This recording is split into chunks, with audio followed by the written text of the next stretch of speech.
All right, everyone seeing the screen?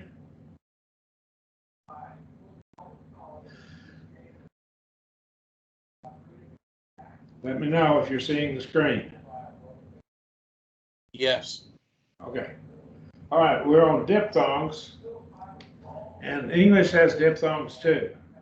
A diphthong is two vowels that give a sound like one vowel. In English, the AI is a sound like in the word aisle. That's a diphthong, an English diphthong. Alpha iota is a diphthong, just like it in Greek. So we have it here in this word, unikaios, and there's your diphthong right there. I've highlighted it. And just a rough reading. Irasis. Right here, there we have it right there. We have chi, that's a word found many, many times in the New Testament. It's and. It's conjunction. And kainos, something new. Aineo, there's a diphthong in that. So that's a diphthong. And a diphthong will give you one syllable. So a diphthong is not two syllables. So the word over here, kainos, is broken right there where my accent mark is. I'll space it apart. It's kainos. So it'll be kainos. And the I, alpha iota, then gets an I as in aisle. And the epsilon iota is like the EI, that's the diphthong in English, as in reign, like the reign of a king or the reins of horses. And we have here epsilon iota, that's a diphthong, pythos. So that would be two syllables. We break it right there where I put it apart, pythos, pythos. Accent is on the omicron, pythos, pythos. All right. So there we have that. All right.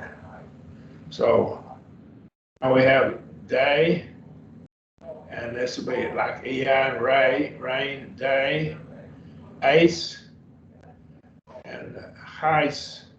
It's a rough breathing over the iota. It's a backwards. So you notice the forward breathing here. It's a smooth breathing, ice, and then we got the epsilon iota with a rough breathing backwards. And that's heis, that's one, the word one. A me, it break right there where I have the cursor. And so a me, it's the two syllables.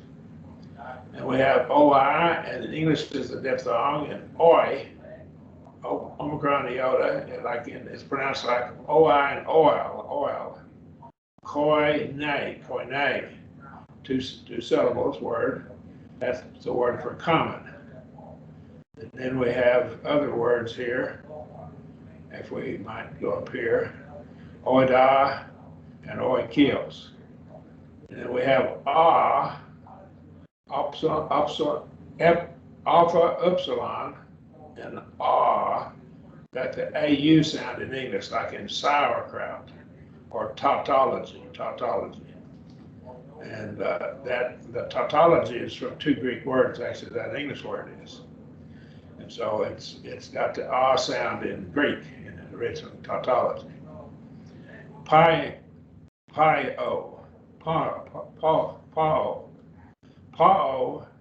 is I cease or I stop or I pause something. So we have pao. Autos, and our word automobile or auto is a prefix that's come into our English language as self. Autu, that's hot, and that's autu. That is a genitive form of this word here. But see the ending and the u ending at the end of it. So we got another diphthong in it. The u diphthong right here comes down here to this diphthong. And arion, three syllables. Arion. So it gets three syllables. Now the iota omicron is not a diphthong.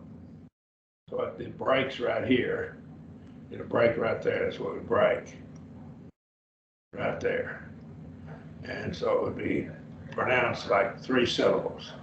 Arion. All right.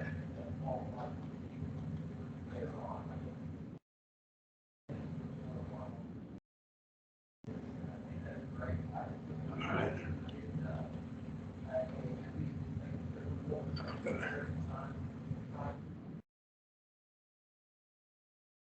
I'll correct that later. I just won't save it. Or don't. It's not.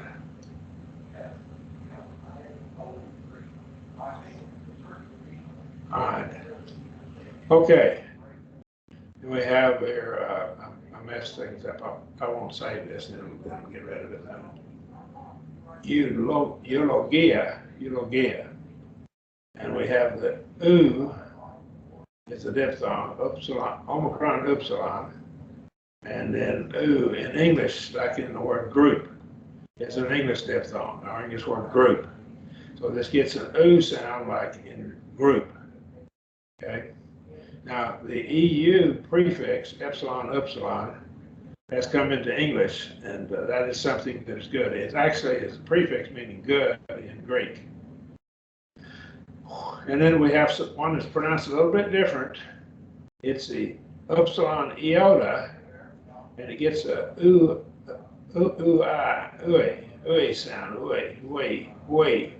We pronounce it like we. And so huios, that's son. Huiothesia, that's adoption. Okay. Are there questions about it? Anybody?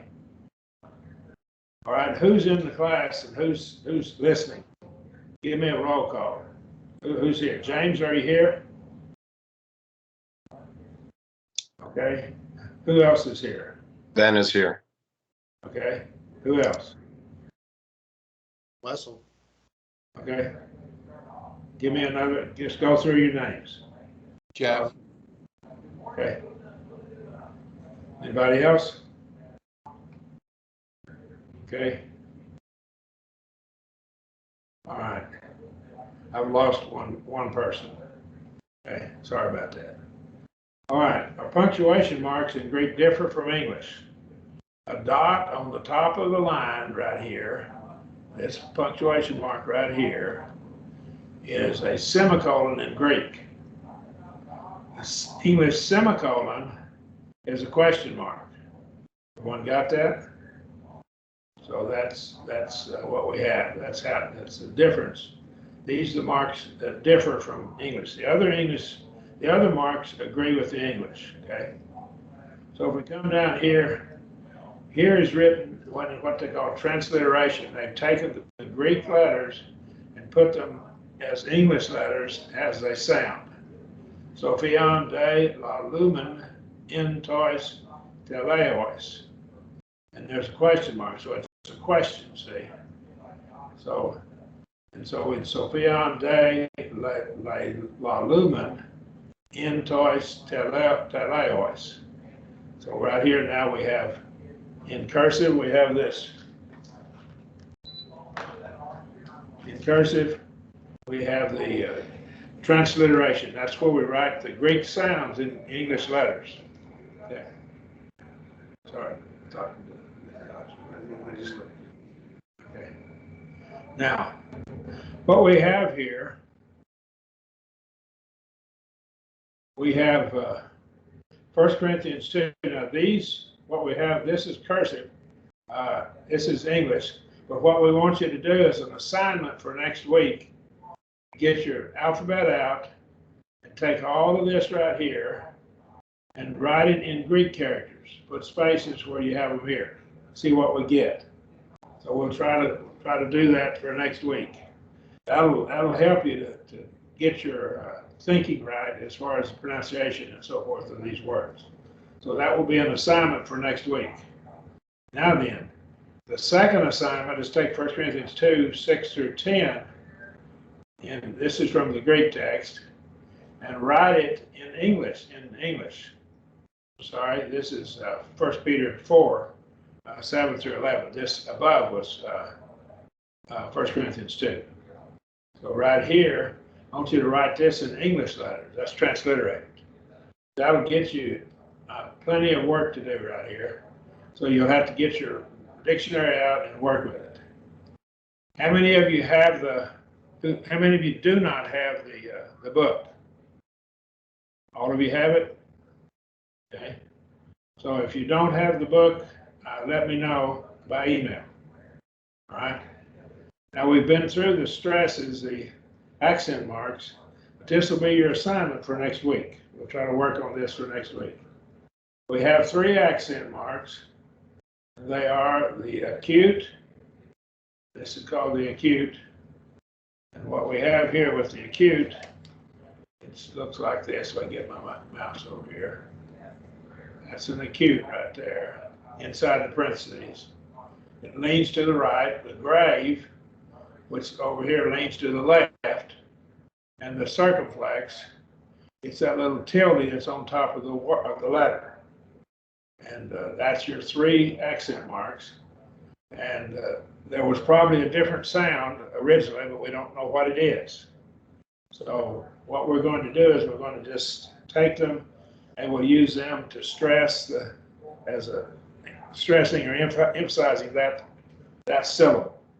That's what we'll use them for. We're not sure how they pronounce it. So over the vowel that is accented, that has the accented syllable. That's where it goes.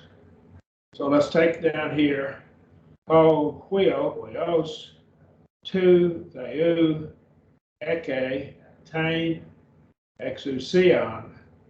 So that's how it would be pronounced. Ho, that's the word the. Weos is son, weos. Notice there's 2 syllables. The first 2 are the diphthong. And then weos, the accent is on the omicron that I've highlighted there. And of course, this is a diphthong here, so this is one word, 1 syllable, 2, right here. Theu, and again, of course, we have here, we have at that point, theu, and the u gets the accent, so it's theu, not theu, but theu.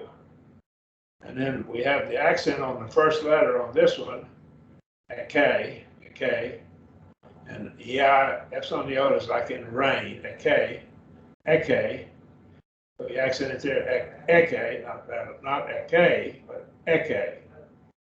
Tain, and now then this is a kasi, exu, that's a diphthong, sion, exousion, and that's authority, okay? The Son of God has the authority. That's how that will be read and translated. Questions so far?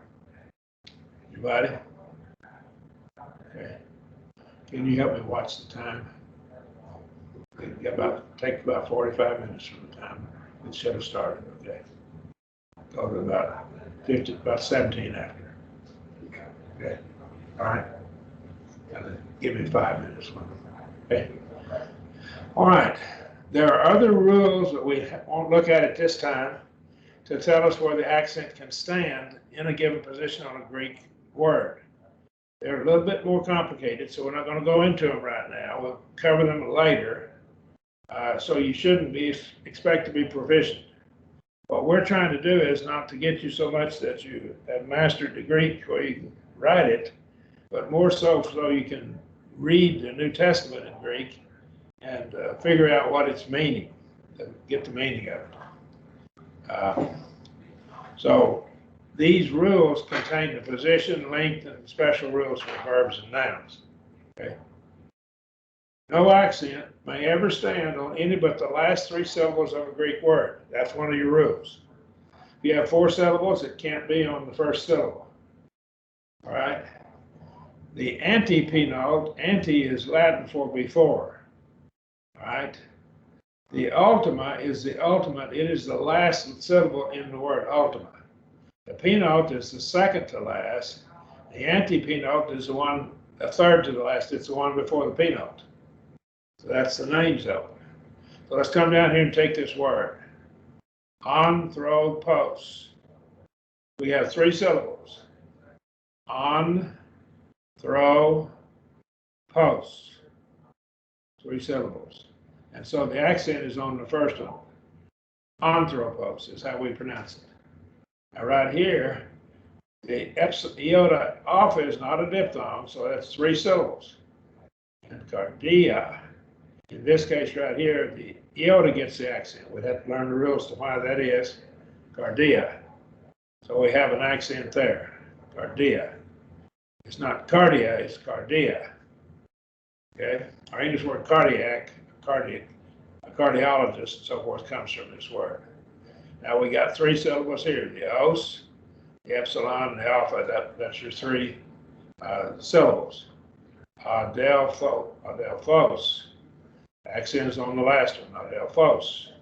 Adelphos. That's a smooth reading. Adelphos. Okay.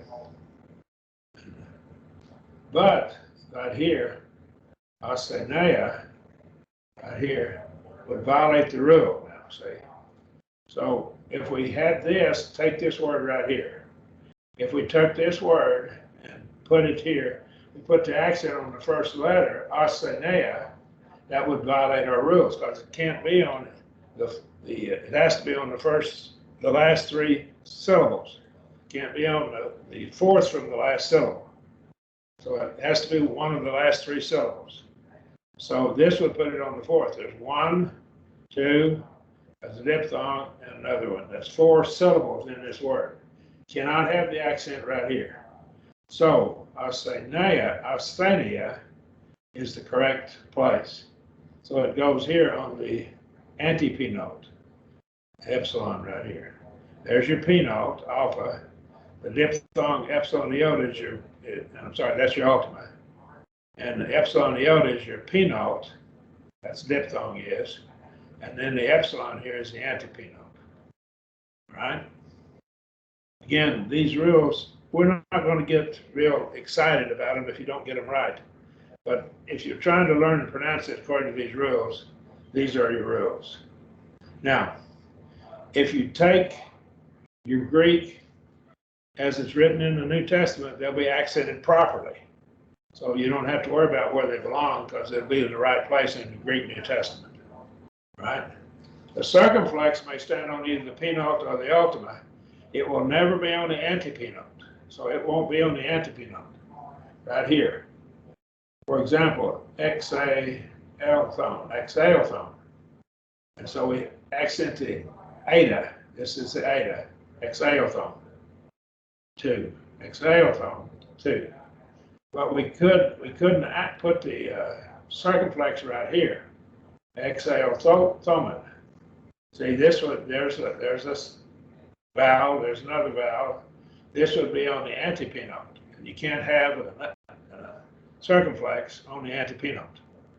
But to be on the last two, but not the third one from the last. Questions, comments? Okay. The grave may stand only on the ultima. So a grave accent has to be only on the ultima. So right here, toe, that's the ultima, that's a grave. It's leading to the back to your left, that accent mark on the top is. Right here, ergon, and so this is not on the ultima. So it would have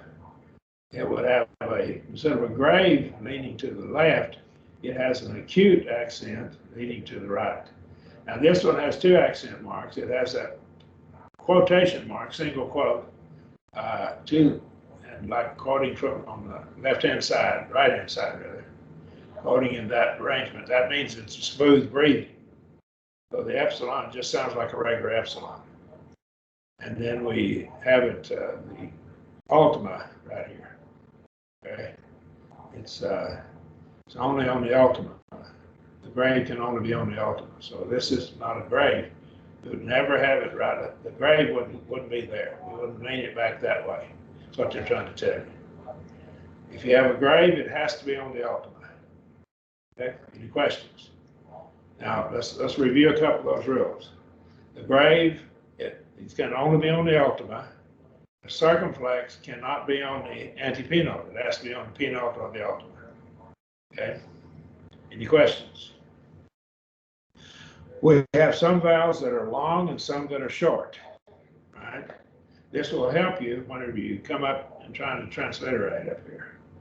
We won't get real picky about it, but you have two O sounds and a couple of A type sounds. And so the syllable is long contains a long vowel. The eta and the omega are long vowels. The omicron here is a short O. The omega is a long O right there. So we have those two. The eta is a long E sound, and the epsilon is a short one. Okay? So a diphthong, however, is long by the nature of it. It has two vowels with it, so it's long. So they're always long. Except for the alpha, iota, and oi. They're short when they're in the final letters of a word. Otherwise, they're long. Oh boy, that's a whole bunch of rules, isn't it? We're not going to get picky about these rules. When I taught this originally, I didn't even teach these rules. I just said that we can come back to them later. I want to go through them with you right now, that you know there are rules, and if you want to study them on your own, you may do that. But I'm not going to get picky on them in our studies. Any questions so far? Okay. All right. A grave or an acute accent may stand on either the long or short syllable, so it doesn't matter. All right. So a grave or an acute. Now remember, the grave has to be on the ultima, right? And so the grave or the acute can stand on either a long or a short syllable. Okay. A circumflex can only stand on a long syllable. So again, now to has a circumflex because u is a diphthong that's long. To toe, again, that's long. So it'll stand on a long syllable, right? Right. If the P-note is long in his accent, I hate to read all this stuff because you're going to think the course is boring. That's why I didn't even do it when the first 2 or 3 times I've taught this, but I decided I'd go through this with you. It'll be on the tapes, we'll be recording it. And then we will go right into the study of our Greek the next week or so, okay? The acute accent cannot stand on the antepenult when the ultimate is long. There's a whole bunch of rules here. I'm not even up with all of them myself, okay? So, but I want you to know where they are if you want to play with them and kind of learn. Accent on the ultimate is changed to a grave, all right? Changed to a grave when another word follows it in a composition without an intervening mark of punctuation. All right. All right.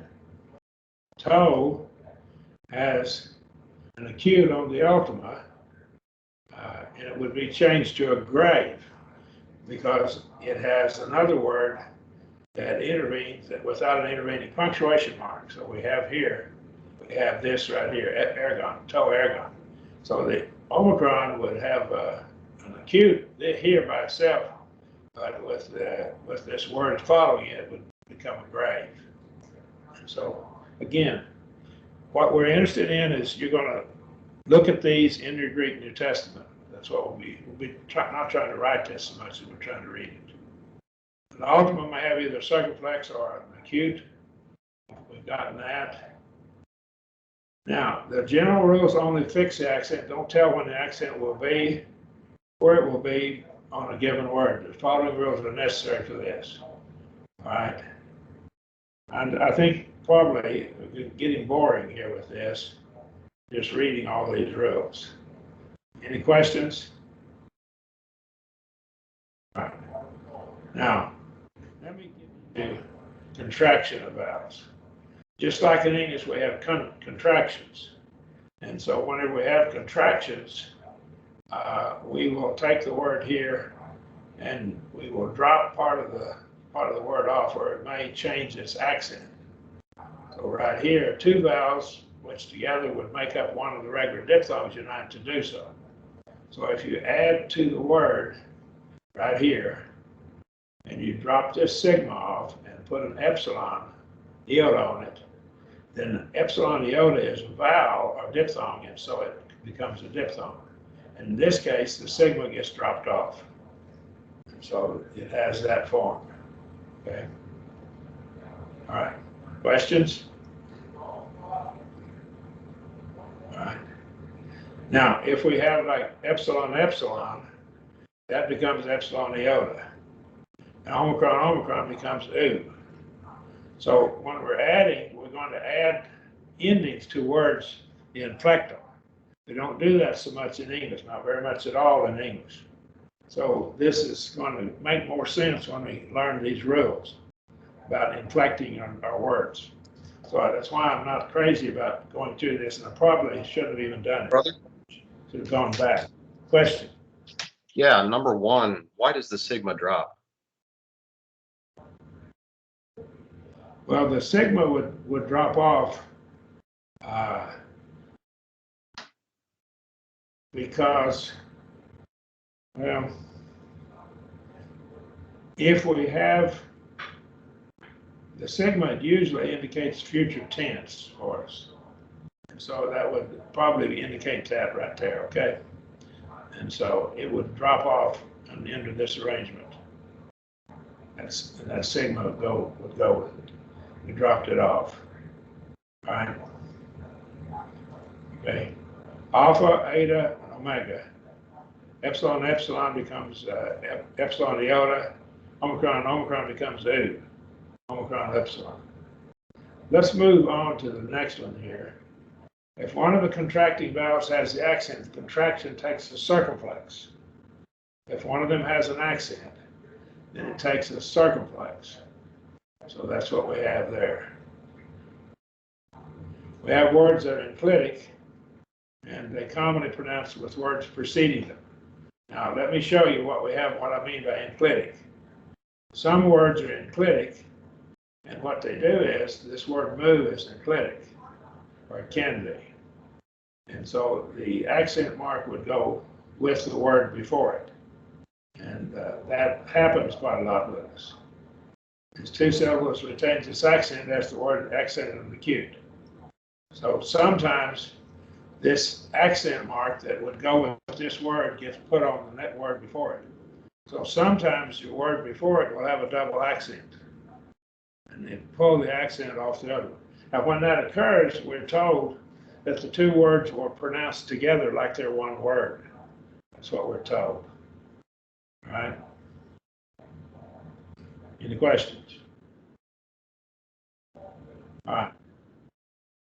Now, I'm going to look into the material right here. I want us to try this material we had last week that I assigned for this next week. And then we'll go into lesson 1. I'll look at the conjugation of omega verbs. And so what we do in Greek, and I'll go through this just very quickly right here. Greek verbs, like English verbs in a way, but they're different in many other ways. They are verbs, they indicate action or being or state of being. So we have two kinds of verbs, action verbs and being verbs. I am in English is a being verb. I walked is an action verb. And so we're going to build all of our paradigms, that is how they're arranged, off the Greek word luo, or most of them off that luo. And this is a simple word, and we can find the form of it and how it's inflected. And I'll go down here and show you something right quick. The basic root of this word is lu, those first two letters, and then the last letter, omega, makes it first person singular. The last three letters here make it second person singular. Lues, luo, lues, lue. And that ending right there, those three letters, become the ending for second person singular, present tense verb, indicative, mood, active voice. And this is that's the ending of your first person singular. And the root is lu, the first two letters. And here, the last two letters here are the ending for third person singular, present, indicative, active. Over here, we got first person plural. This is your ending for that. So it's inflected. Other languages are inflected. English is not, and many other languages are. And so this is second person plural ending, what I've highlighted. This is your third person plural ending, right? And they also throw in your infinitives with it right here. So there's your ending for an infinitive, first person. That is the present active infinitive. Okay. What we're going to do now is this. We're going to come back to this, and we'll probably get into this just a little bit next week, but we'll do this other assignment next week, and more than likely, we won't get far into this. But when you get into this, you need to look at these. It's different than English. If you've never studied another language, this will be kind of new for you because it's inflected. So we can look at this verb, this right up here, because the ending is I lose. The second, the ending is lo, the base is you lose, second person singular. The third ending here is he, she, or it loses. Context has to tell you which one it is. The omen ending is first person plural, we lose, or we are losing. Levete is you all, plural, lose, you plural. The usi is they lose. So we'll come back to that as we develop this later. Now what I want you to do now, let's go back up here. This will kind of get you started on seeing what this is. Maybe it'll help you some. Right down here are the endings, the formation. These are your endings for your first person singular, second person singular, third person singular, first person plural, second person plural, third person plural. Now all your omega verbs that end with omega in first person singular will be of this form for present tense. That's the standard form. Unless they're contractions, they may have a circumflex in there. And so we may have another rule that kind of changes it a little bit, but not much. They still look pretty much the same. Okay? Are there questions here? Anybody? Your basic stem is lu. Lu. Lambda epsilon. Now let's go back up to our alphabet. We're going to go back up and review it. We're going to go through the alphabet again. We were starting on it last week. We didn't really finish it. We had alpha and then beta. These are written out in Greek. Beta. Alpha, beta, gamma. A is in gamma. A is in part of the gamma. Delta on the bottom down here. Delta. Then the next one is epsilon. Put my mouse over it. Zeta. Your teeth have to vibrate just a little bit. Zeta. Your teeth vibrate. Eta. And that's the E sound as in they or pray or way. And then we have zeta, eta, theta. We have a theta. And that's a TH sound as in thin. Iota, that's an I sound as in police. In English, the Greek word police is the word for city. Kappa on the bottom of the screen. Kappa. Back it up just a little. Kappa. There. Lambda down here. Or some people pronounce it lambda, but I learned it as lambda. Okay? Lambda. Mu. That's an M sound. A capital mu looks like a capital M in English. Yeah. Nu, now this nu will fool you, it looks like a V, but it's a nu. So it's an N sound. Xi, we don't have a letter like that in English. Xi. Like box, the K, X in box. And then we have micro, the whole micron, and omicron, see. That's the O as in obey. And pi, you probably learned that in mathematics. Pi. That's the pi sound, the P sound. Rho, it kind of looks like our English R, but it's a rho. And this will be rho, an R sound, as in run. Sigma, now this is kind of different. It has an form when it's in the word anywhere. It has a different form when it's at the end of the word. A lot of words end with the sigma, and that'll tell you. The Greeks did not put space between their words. This probably helped them to find the difference between the end of a word and some other word, so it wouldn't be broken up. So if you look here, we see here the sigma right here at the beginning is different form than the sigma at the end. That's the rule. You got the final sigma here and the one elsewhere over here. And we see it several times. There's the final sigma, there's a different one, two different ones here. Final sigma and a different one here. Scondylon, and that's a different one that doesn't have a final sigma. Any question? That one's a little different. If you study Hebrew, there are 4 or 5 letters, can't remember, that have double form like that. If you study Hebrew, we have the ta, and that's a T sound. Epsilon, and it's a U sound in virtue, and so it's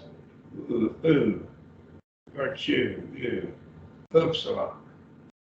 Phi, a lot of people pronounce that as phi, but we learned it's phi, ph. It's a ph sound, as in phone. Our English F comes from this word, from this letter. The F sound, that's key. And some people pronounce that chi, but we're going to learn it as key. CH as in Christ, Christ. Brother, is there any difference in pronunciation between that and kappa? Are they pretty much the same? What, the key? Yeah, key. It's a CH rather than a K. They kind of blend over and overlap a little bit, don't they? Yeah. The CH as in Christ or King. So a little bit different in English. So it's a CH sound. Okay.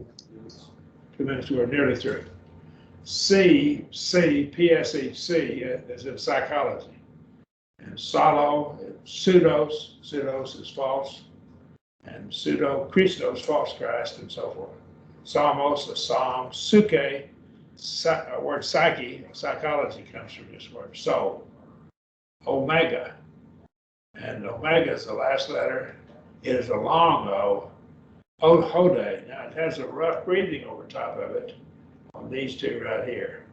A lot of times it'll have a rough breathing if it begins the word. Now right here it's a rough breathing. Hosanna. Gets a little bit of an H sound. Glossa, accent over glossa. And so that's our word glossary comes from that, tongue. It's the word tongue. And agonizomai.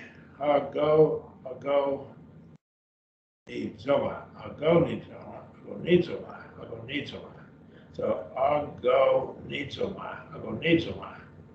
And that's agonize. That's to strive for something. Baptizo. And the omega's at the end of baptizo. Accent on the iota. All right? We can come back and look at these, but these are your vowels, and you can get the sound of them from this. Are there questions? Okay. Okay, we're going to call a halt to it right now. And let me stop it.